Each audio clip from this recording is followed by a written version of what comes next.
Welcome back to another episode of Imperfect Marketing. I'm your host, Kendra Corman, and hopefully this recording will be just as good as the last one that I did without hitting the record button. So now I'm re-recording. But anyway, today we're going to talk about something that is essential for your business success, and that is email marketing and how it helps build trust and recognition. So sit back, relax, or walk faster if you're out walking the dog while listening. Shout out here to Brenda Miller and her dog Pepper. I know she sometimes listens while she's out walking Pepper, so hopefully you're doing that. Anyway, let's dive in to the magic of email marketing. Consistency is key. Consistency is key in all efforts of marketing. I want you to imagine your favorite TV show airing randomly. One episode today, another 3 weeks later, another one the day after that, another one 2 weeks later. Frustrating, right? Your email marketing should never, ever, ever be like that. Your audience should know when to expect your emails, whether it's weekly, bi-weekly, or monthly. Consistency helps build trust. It's like being that reliable friend who always shows up. Consistency in timing, tone, and content is essential. Your brand's voice should be as recognizable as Ross's "We were on a break" from Friends. Now, let's face it, most people struggle with consistency. I know I do too, because life gets busy, priorities shift. Suddenly, your email marketing is at the bottom of the to-do list. Here's the thing. Inconsistency breeds distrust. If you disappear for weeks and then suddenly pop back up, your audience might think, do they even know what they're doing? Are they reliable? How can I trust them with my business if they can't be trusted with their own? By showing up consistently, you're sending a message. You can count on me.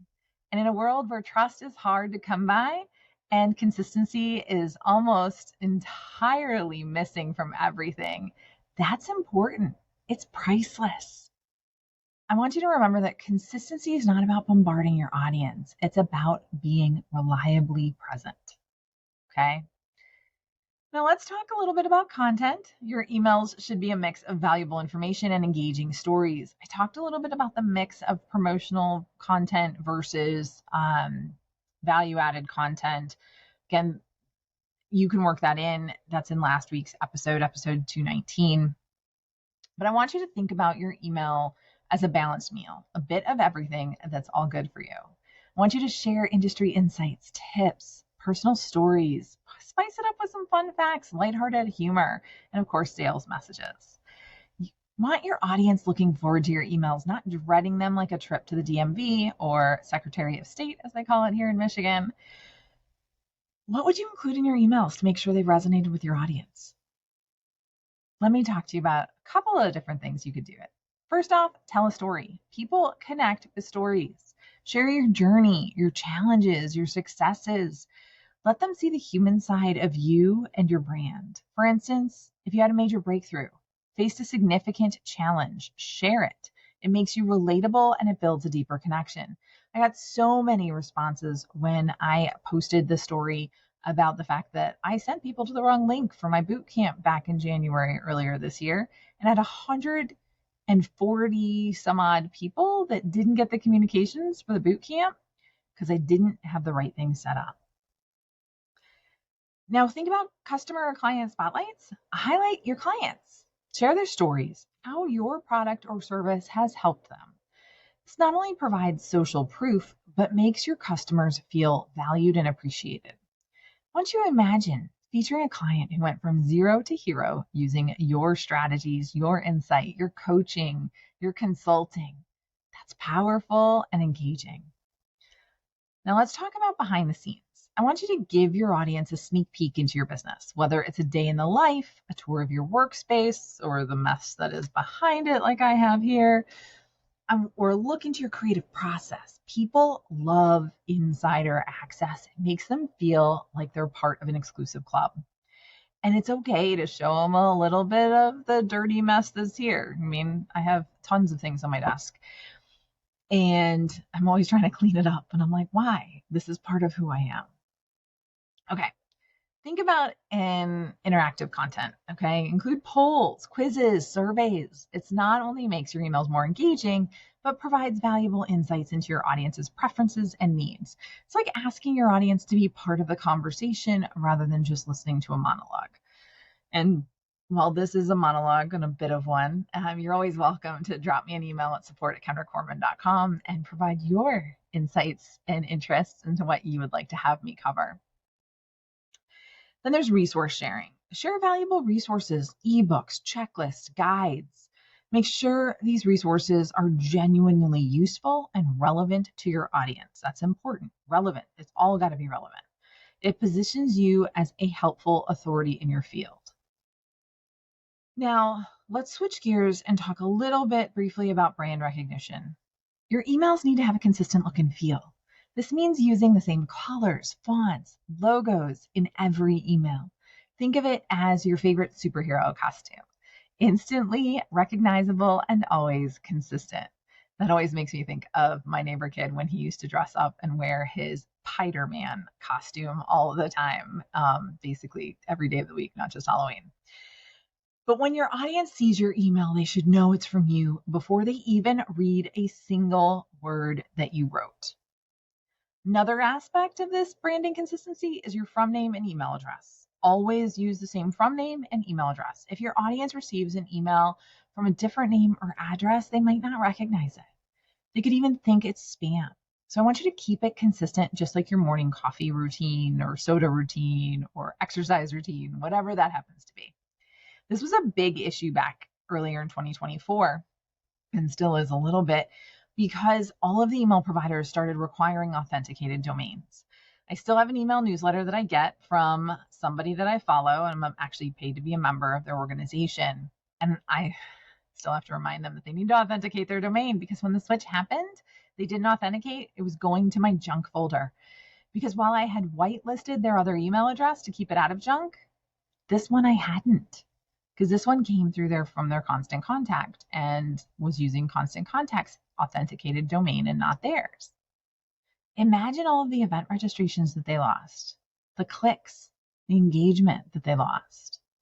Consistency in these elements not only build recognition, but also trust. Your audience feels more comfortable and confident when they see something familiar. It's like seeing a friendly face in a crowded room. So make sure your emails are visually consistent and that your sender information is always the same. Now, I do want to digress and take a little bit of a sidetrack for a couple of minutes here, and that is on the importance of building your email list. Even if you are drowning in referrals, you need an email list. Trust me on this. I learned this the hard way myself. And when I started out, I was all about the referrals. Still am in my done for you business. Business was booming and I didn't bother building my own email list. Big mistake. Huge. When I decided to shift my model from done for you to teach you to do it yourself, I hit a wall. I had no one on my list to share this with. I had no one to ask to buy these products. My clients all knew me for doing the work for them, not teaching them. This set me back a minimum of 6 months. I think it's probably closer to a year, maybe even 18 months. It was frustrating.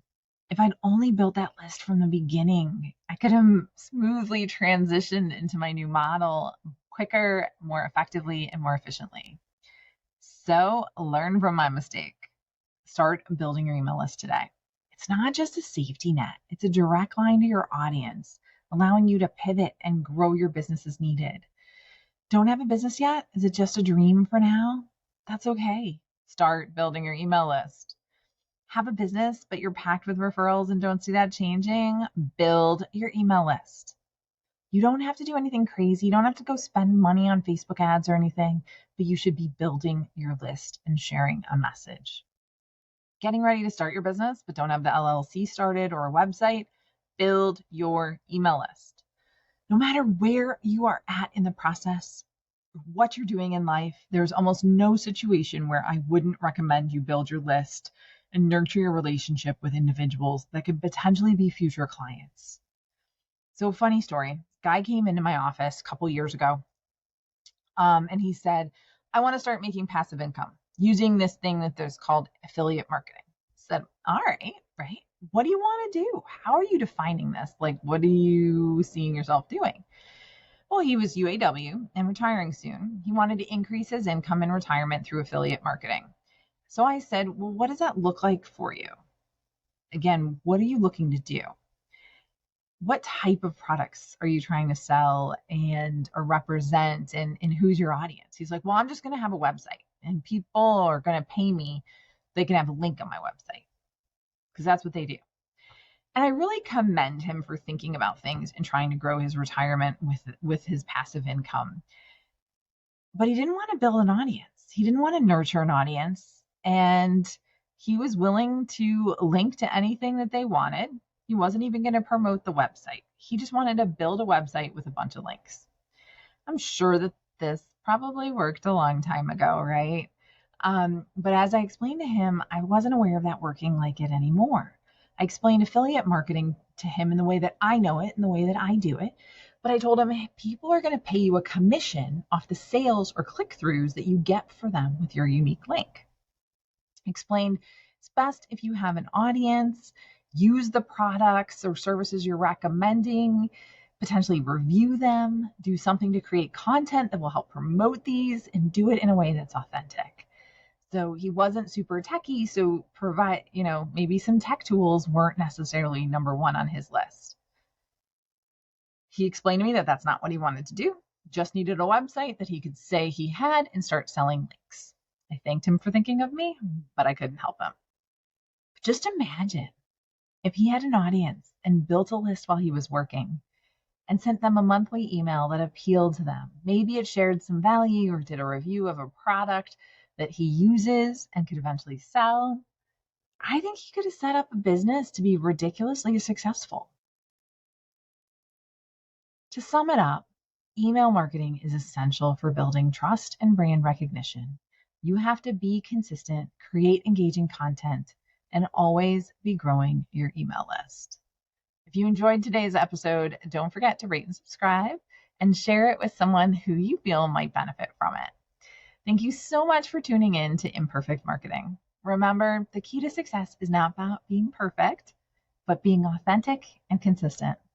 Stay fabulous, my friends, and I'll see you in the next episode. Until then, keep those emails balanced and engaging. Have a great rest of your day.